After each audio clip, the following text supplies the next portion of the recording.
পরিস্থিতিতে প্রধানমন্ত্রীর পদ থেকে পদত্যাগ করার পাশাপাশি দেশ ছেড়ে ভারতে পালিয়ে যান আওয়ামী লীগ সভাপতি Sheikh Hasina.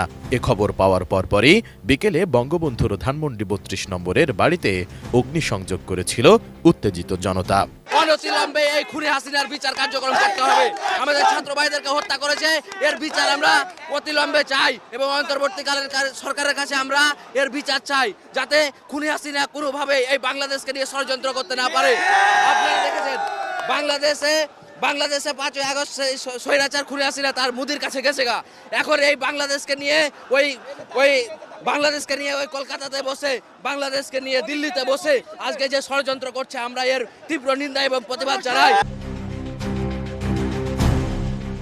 S I Raj, ATN news, Dhaka.